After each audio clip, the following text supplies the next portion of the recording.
Boa tarde, Evandro Cini. Boa tarde a todo mundo que está acompanhando a gente aqui no Visão CNN. Pois é, Evandro, e chega com um ano de atraso, pelo menos, né? A gente lembra que vários países instalaram esses comitês de enfrentamento à Covid-19. Isso logo no início. A gente está falando de países que já observavam o que estava acontecendo na China e que, portanto, tiveram um certo tempo de tomar decisões, de implantar comitês.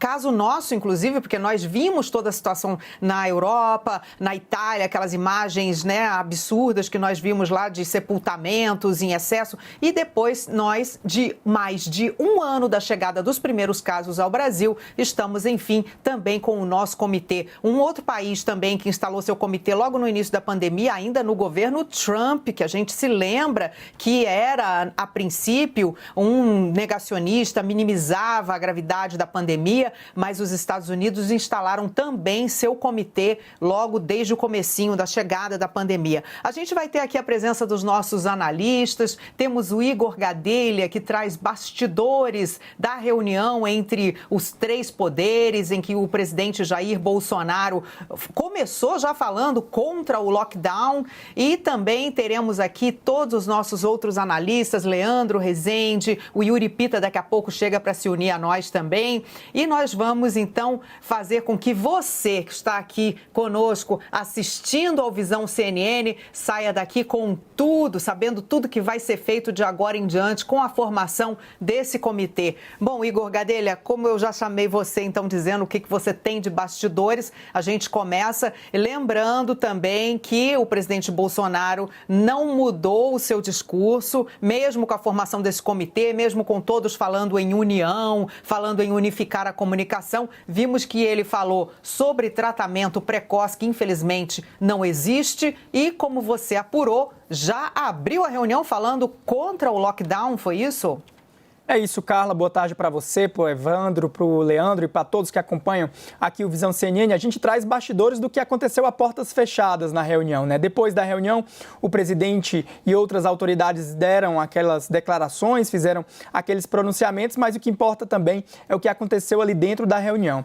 Segundo eu apurei com algumas pessoas presentes na reunião, Carla, o presidente Jair Bolsonaro, de fato, abriu o seu discurso ali condenando duramente o lockdown. É algo que ele já vinha fazendo, mas que tem importância porque ele classificou o lockdown como inaceitável na frente de outros governadores que estavam presentes ali na reunião. Isso acontece, né, no momento em que as autoridades e a própria Fiocruz têm recomendado a adoção dessa medida. Segundo presentes nessa reunião, o presidente Jair Bolsonaro, além de ter dito que o lockdown é inaceitável, ele disse para não contarem com ele, para nenhuma articulação que vise aí a aplicação de um lockdown nacional aqui no Brasil. Segundo eu apurei também, viu, Carla, o presidente reforçou ali na reunião fechada o discurso de que as medidas, de que o tratamento precoce deve ser uma questão decidida pelos próprios médicos. Também apresentou ali alguns números e algumas ações que o governo federal vem adotando ali para comprar vacinas, e teve outros discursos também, viu, Carla? O novo ministro da Saúde, Marcelo Queiroga, e esse é um bastidor que a gente traz novo aqui no Visão CNN, ele defendeu ali na reunião, na vez dele de discursar, ele defendeu ampliar a telemedicina, né, para tentar desafogar o sistema de saúde, tanto o público, mas principalmente o privado. Essa ampliação da telemedicina, Carla... É polêmico esse, hein? É polêmico porque não há consenso na classe médica, né?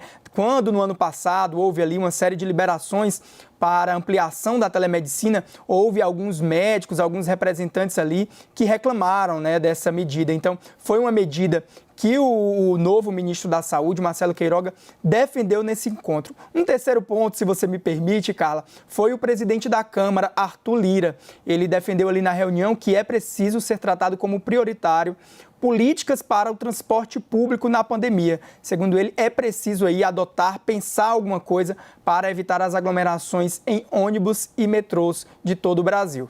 Aliás, essa também é uma grande reclamação de quem critica, né, as medidas restritivas. É você restringir o trabalho de muitos e permitir que haja uma aglomeração dentro de ônibus, dentro do metrô, enfim, do transporte público, né, Igor? Agora, Leandro Rezende, nós não temos memória curta, né? A gente se lembra de muitas falas do presidente Jair Bolsonaro provocando aglomerações, criticando o uso de máscara e as restrições, também colocando ali em xeque a eficiência de algumas vacinas, crítica à Coronavac lá no começo, antes dela ser uma das únicas alternativas que a gente tem para imunizar a população.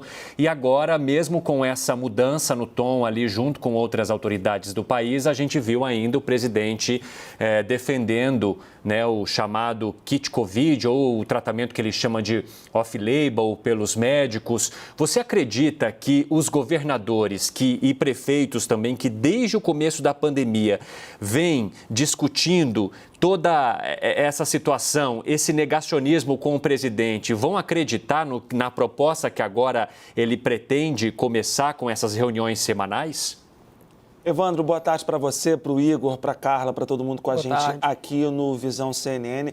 A gente tem aí um momento, né, para entender de qual presidente Jair Bolsonaro que nós estamos falando. Desse que hoje falou rapidamente sobre união nacional, desse que ontem, na verdade, disse que 2021 vai ser o ano da vacinação, ou o que no começo desse mês falou que era hora de parar de frescura e parar de mimimi, ou é o presidente que em outubro do ano passado dizia que não ia comprar a vacina chinesa de João Dória, que hoje responde aí por mais de 75% das vacinas que já foram aplicadas contra o coronavírus aqui no Brasil. A gente vai precisar entender até que ponto que esse Comitê Nacional vai ter aí uma importância para mudar um pouco da estratégia do país no combate à pandemia de coronavírus. E aí, sobre isso, fui conversar com alguns especialistas para tentar entender se essa atitude tomada agora pelo presidente Jair Bolsonaro, junto com os outros poderes, em que momento que ela se dá e como é que a gente pode entender de uma forma um pouco mais ampla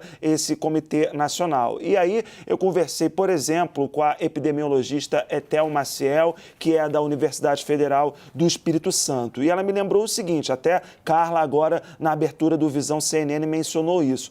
Todos os países do mundo, a maioria deles, segundo a professora Etel Maciel, conseguiram aí, no começo da pandemia, construir um comitê nacional, um comitê de crise para lidar com essa que é a maior ameaça sanitária dos nossos tempos. O Brasil está fazendo isso um ano depois. E aí ela mencionou o exemplo justamente dos Estados Unidos.